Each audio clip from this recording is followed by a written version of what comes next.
अभी 5 वर्ष की अवस्था थी, मुझे देश काल का कुछ ज्ञान नहीं था। एक दिन मुझे सूचना मिली कि मेरी माँ गौ दूहने के लिए घर से बाहर निकली थी, रास्ते में काले सर्प ने डस लिया। अब सर्प का क्या दोष, पैर छू गया होगा, काल की प्रेरणा, उसने डस लिया। माँ पधारी, मैंने सोचा महामंगल हो गया। ये लो, मैं तुम्हें अपने पूर्व चरित्र को बताता हूँ देवर्षि नारद। ये पिछले कल्प की बात, युग की नहीं, कल्प की बात। मुझे तीनों काल का ज्ञान है। मैं वेदवादी ब्राह्मणों की एक दासी का लड़का था। ये पहले बहुत सुंदर गंधर्व थे, उपबर्हण, जो देवर्षि नारद जी अपनी कथा सुना रहे कि मैं पूर्व जन्म में दासी पुत्र था, उसके पहले उपबर्हण नाम के गंधर्व थे। और बहुत ही सुंदर, इनको इतना सब पसंद करते थे, चाहे कोई भी हो, कि इनका दर्शन करना, इनसे संभाषण करना। चित्ररथ गंधर्व ने 50 दिव्य सुंदर अपनी पुत्रियों को, उपबर्हण को ब्याहा था, बड़े ही सुंदर। एक बार ब्रह्मा जी ने भी इनको अपनी सभा में गाने के लिए बुलाया,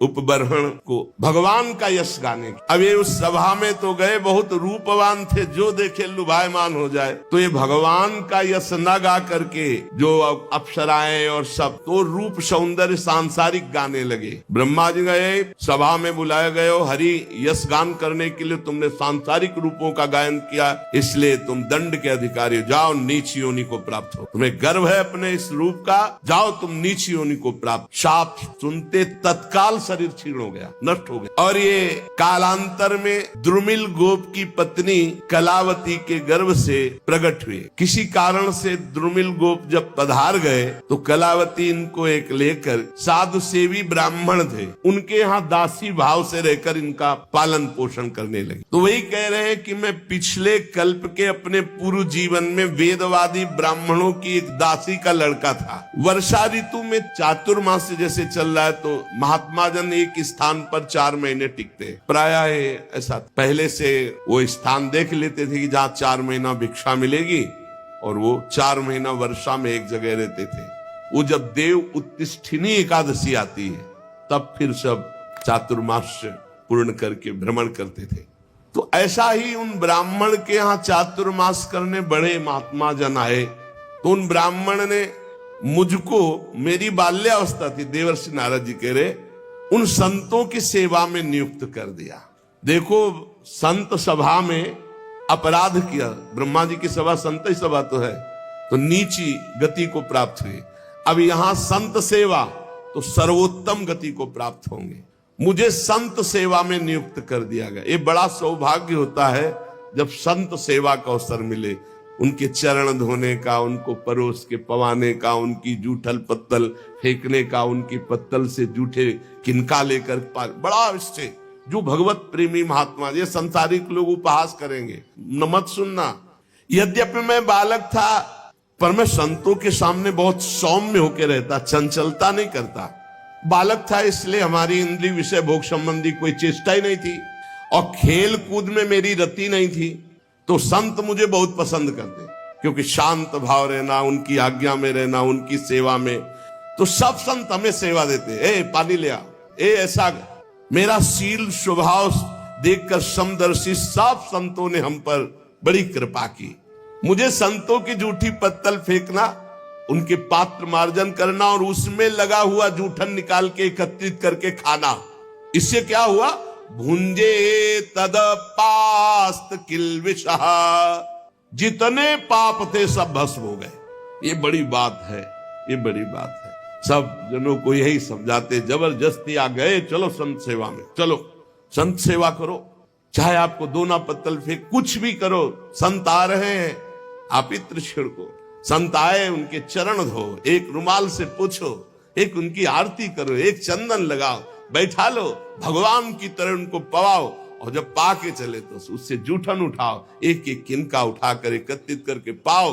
तो कह रहे, सत्कृष्ण भुंजे तदपास्त किल्विषः, सारे पाप भस्म हो गए।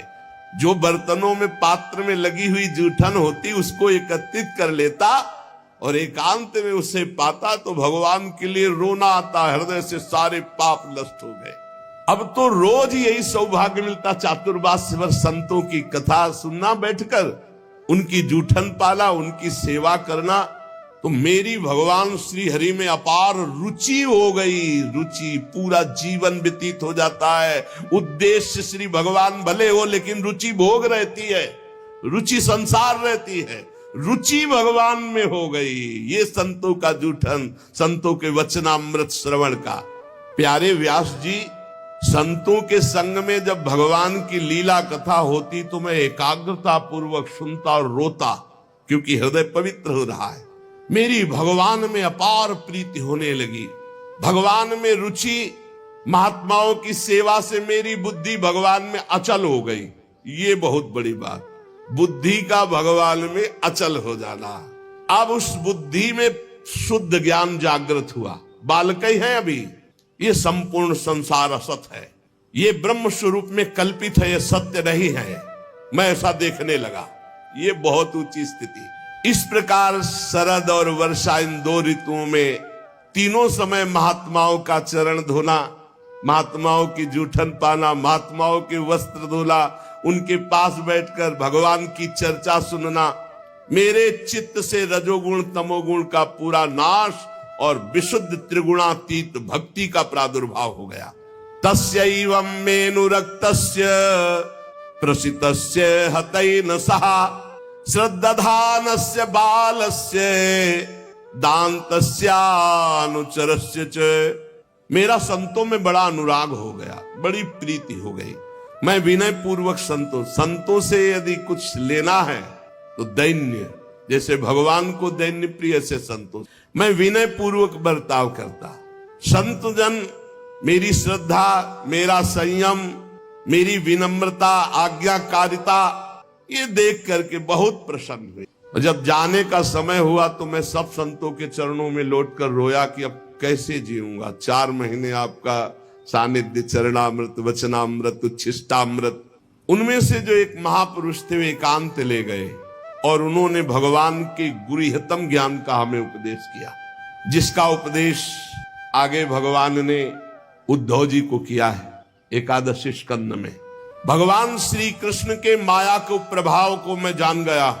अब तो कुछ अच्छा नहीं लगा। कैसे भगवान मिले, कैसे भगवान का दर्शन। सत्य संकल्प व्यास जी पुरुषोत्तम भगवान श्री कृष्ण के प्रति समस्त कर्मों को समर्पित कर देने से और निरंतर भगवान की स्मृति से तीनों तापों का नाश करने वाला शुद्ध ज्ञान प्रकट हो जाता है। वो मेरे हृदय में प्रकट हो गया। अब तो जन्म मृत्यु चक्र में डालने वाली माया का मेरे ऊपर कोई प्रभाव नहीं। बड़ी प्रसन्नता हृदय में, पराभक्ति का प्रादुर्भाव। अब प्रभु का नाम गुण स्मरण बस यही चल पड़ा। प्रभु का नाम जप रहे, प्रभु की लीला गायन कर रहे, प्रभु का स्मरण कर रहे। कभी कभी एकांत में, हे प्रभु मैं आपको नमस्कार करता हूं, हे प्राणाधार आपका कैसे साक्षात्कार होगा, ऐसे प्रार्थना करता। अब मुझे संतों की कृपा से ब्रह्म ज्ञान और पराभक्ति भाव रूपा दोनों का परिचय प्राप्त हो गया था। व्यास जी ने कहा, नारद जी जब वो ज्ञानोपदेश देने वाले महात्मा जन चले गए तब फिर आपने क्या किया? उस समय आपकी अवस्था तो बहुत छोटी थी, फिर आपने अंतिम समय शरीर कैसे परित्याग किया? तो आप इस समय पूरी याद रखे हुए हैं। काल तो सब स्मृति का नाश कर देता है। आपको पूर्व कल्प की स्मृति कैसे? पीछे युग की नहीं, पूर्व कल्प की।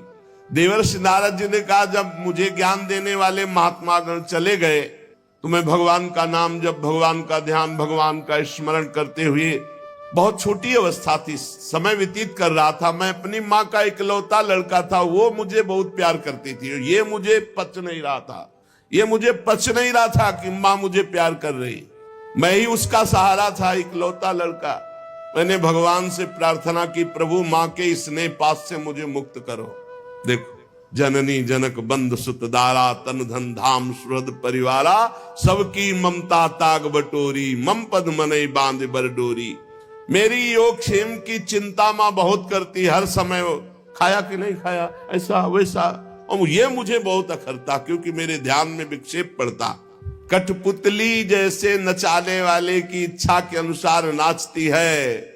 भगवान व्यासदेव जी से देवर्षि नारद जी कहते, संसार चक्र जिनसे चलता है वो ईश्वरों के ईश्वर भगवान श्री कृष्ण। मैंने भी सोचा भगवान का जब विधान कोई होगा तभी मुक्त हो पाऊंगा। अभी 5 वर्ष की अवस्था थी, मुझे देश काल का कुछ ज्ञान नहीं था। एक दिन मुझे सूचना मिली कि मेरी माँ गौ दूहने के लिए घर से बाहर निकली थी। रास्ते में काले सर्प ने डस लिया। अब सर्प का क्या दोष, पैर छू गया होगा, काल की प्रेरणा, उसने डस लिया। मां पधारी, मैंने सोचा महामंगल हो गया। ये लो, यह है भक्तों का हृदय। महामंगल में जोई जोई प्यारो करे सोई मोहि भावे। अब तो कोई रोक टोक नहीं ना, कोई प्यार कर। भक्तों को डर किससे लगता है जानते हो?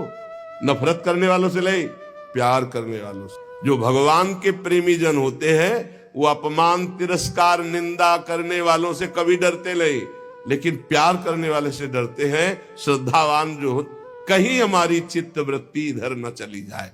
नारद जी ने कहा महामंगल, महामंगल बड़ा अनुग्रह है, और चल पड़े उत्तर दिशा की ओर। बस चलते ही गए। नगर, गांव, देश, खाने, खेड़े, नदी, इन सबको पार करते हुए आगे देखा बड़ा शीतल जल, जो जलाशय विशाल है, कमल खिले हुए हैं, पक्षी कुहुक रहे, भौरे मड़रा रहे। बालक 5 वर्ष का अकेला ही इतना लंबा मार्ग तय करके नरकट, बांस, सेठा, कुश, कीचक, ऐसे जंगल में, वहां सांप, उल्लू, सियार, भयंकर जीवों का घर, पर मुझे भय नहीं लगा, क्योंकि मैंने जान लिया था कि वही होगा जो श्री कृष्ण रचे हैं। मुझे जोर से प्यास लगी थी, बालक था ही, इंद्रियां शिथिल हो गई थी, भूखा भी था। अब उस बढ़िया सरोवर में स्नान किया और जल पान किया, थकावट मिट गई। पास में देखा विशाल एक पीपल का वृक्ष था, वहीं जाकर आसन लगाया और बैठ गया। भयावह जंगल, पर जैसा संत महात्माओं ने मुझे बताया था भगवान का स्वरूप, वैसे ही मन ध्यान करने लगा। एकांत भक्ति भाव, वशीकृत चित्त द्वारा जे भी आर्त भाव से भगवान को पुकारा, मेरे नेत्रों में आंसू, शरीर में रोमांच, और भाव में भगवान प्रकट हो गए। भगवान, ये व्यास जी उस समय मुझे कैसे तुम्हें बतावें जो आनंद प्रकट हुआ भगवान के प्रकट होने पर।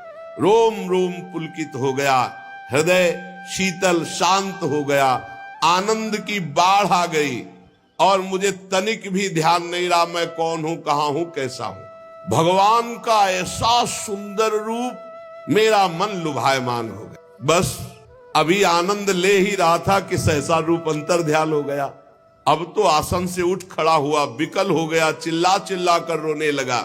बहुत बार आसन लगाया, ध्यान धरने की चेष्टा की, पर वो रूप नहीं आया। बार बार विकल होकर भगवान को पुकारा, अब इस रूप के बिना मैं जी नहीं सकता। अतृप्त हो गया, अशांति बढ़ गई, कैसे प्रभु का रूप अब दोबारा देखे। वन में भटकने लगा तो आकाशवाणी हुई, खेद है, इस जन्म में अब तुम दोबारा दर्शन नहीं कर सकते। अध कचरे योगी को मेरा दर्शन असंभव। ये मैंने तुम्हारा चित्त लुभायमान करने के लिए अपनी तरफ से दर्शन दिया है। ऐ निष्पाप बालक, तुम बस इसी रूप का ध्यान करते हुए निरंतर मेरा नाम जप कर और शरीर की आयु पूरी होने का इंतजार कर। अब तुझे कोई वासना नहीं फंसा पाएगी। अल्पकाल में संत सेवा से तुम्हारी चित्तवृत्ति परम पवित्र हो गई, इसीलिए संत सेवा से प्रभावित होकर मैंने तुम्हें दर्शन दिया, ये तुम्हें लुभायमान करने के लिए। अब तुम्हारा यह शरीर जब छूटेगा तो तुम मेरे दिव्य पार्षद देवर्षि नारद के रूप में जन्मोगे, प्रकट होगे। ये भगवान ने कहा। तुम्हारा दृढ़ निश्चय कभी नहीं टूटेगा। सृष्टि का प्रलय हो जाने पर भी तुम्हें एक एक बात की स्मृति रहेगी। मैं हर समय तुम्हें देख रहा हूं, तुम निश्चिंत रहना।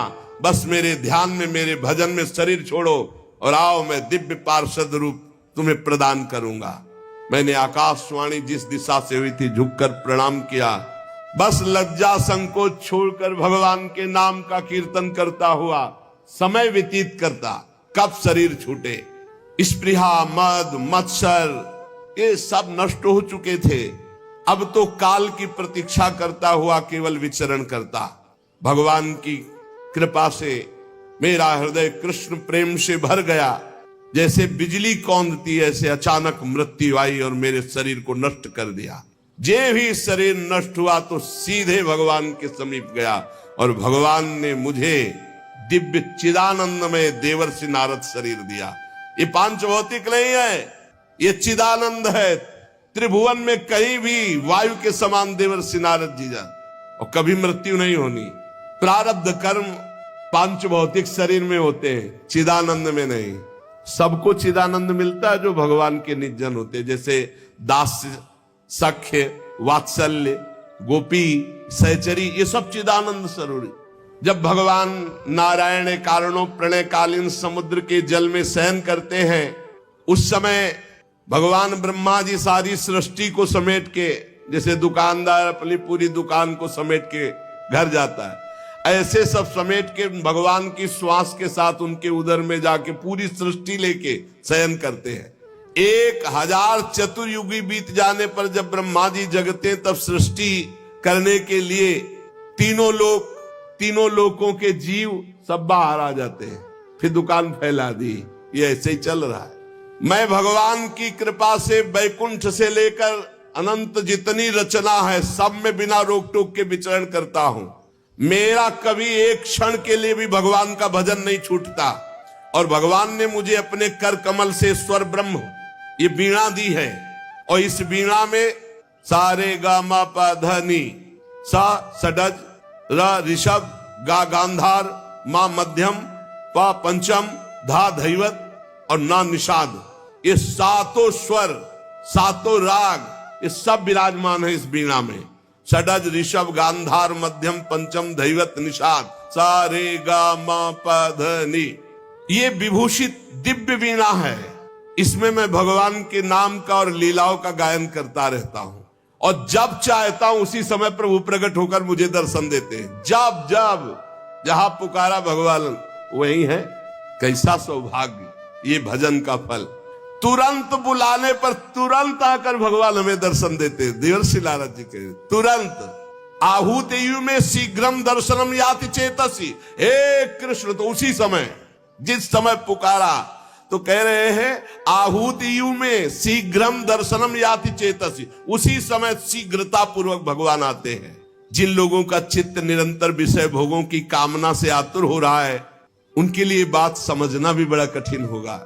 लेकिन यदि वो भी नाम जप करने लगे, भगवान की लीलाओं का गायन करे, तो मेरा अपना अनुभव है कि इसी से उनको भगवत प्राप्ति हो जाएगी। ये काम और चोट, लोभ की, मोह की, क्रोध की, ऐसी बार बार दे रहे हृदय में। भगवान के नाम जप से और लीला गायन से जैसी शांति मिलती, वैसी किसी और साधना से नहीं। बार बार इस बात को पकड़ लो। यम नियम आदि योग मार्गों से वैसी शांति नहीं मिलती। व्यास जी, आप निष्पाप हैं। आपने मुझसे जो कुछ पूछा था वो अपने जन्म और साधन का रहस्य और आपकी आत्मतुष्टि का उपाय मैंने बतला दिया।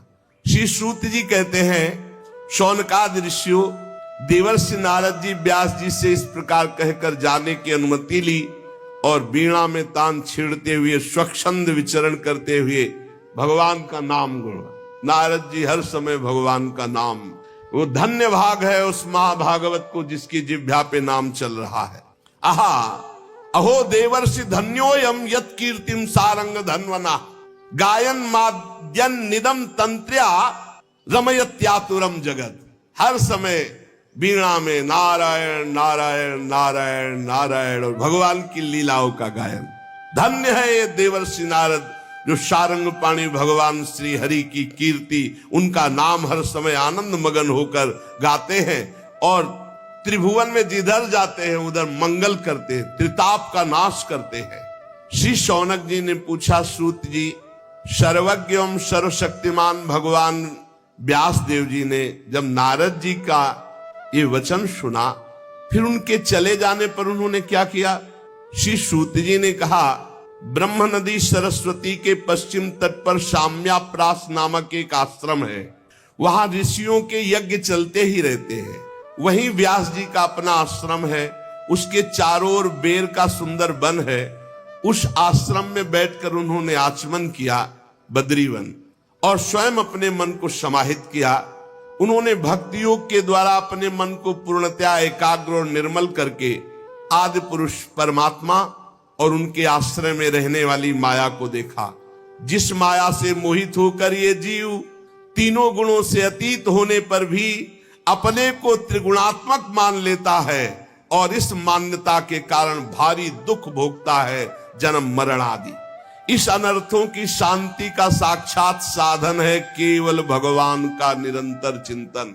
पकड़ो, संपूर्ण माया से बचने का एकमात्र उपाय है निरंतर भगवान का भजन, निरंतर चिंतन। परंतु संसार के लोग इस बात को नहीं जानते हैं, यही कारण है कि उनकी दुर्गति होती है। बात पकड़ लो।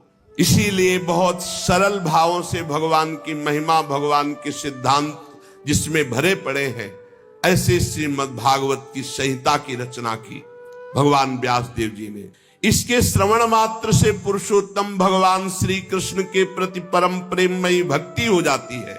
जो निरंतर भगवान की भक्ति से हृदय भरा रहता है, उसका परिचय होता है कि निरंतर भगवत स्मरण परायण। भक्ति का क्या स्वरूप है? देवर्षि नारद जी ने बताया, तदर्पिता अखिलाचारिता तद्स्मरणेन परम व्याकुल तेति। हर समय भगवान के स्मरण में इतना मगन है कि स्मरण छूटने का आभास मात्र हो जाए तो परम व्याकुल हो जाए और हर आचरण भगवान को समर्पित। यही परम भक्ति योग है। जो ये भक्ति योग धारण करता है तो उसका शोक नष्ट हो जाता है, मोह नष्ट हो जाता है, भय नष्ट हो जाता है, विकार नष्ट हो जाते हैं, वो निर्विकार हो जाता है। इस महान भागवत संहिता को अपने प्रिय श्री सुखदेव जी को पढ़ा, क्योंकि यही अधिकारी दिखाई दिए भगवान व्यास देव जी। शौनक जी ने पूछा, सुखदेव जी तो अत्यंत निवृत्ति परायण है, वो आत्मा में रमण करते रहते हैं, उनको पढ़ने लिखने का ग्रंथ अभ्यास का कैसे भाव आ गया? 18,000 श्लोक पढ़े कैसे? वो तो अपने स्वरूप में रमण करते हैं। श्री सूत जी ने कहा, जो लोग वास्तविक ज्ञानी हैं, जिनकी अविद्या की गांठ खुल गई है, ऐसे आत्माराम पुरुष भी भगवान श्री कृष्ण की हेतु रहित भक्ति किया करते हैं, क्योंकि भगवान के गुण ही ऐसे हैं। भगवान के गुण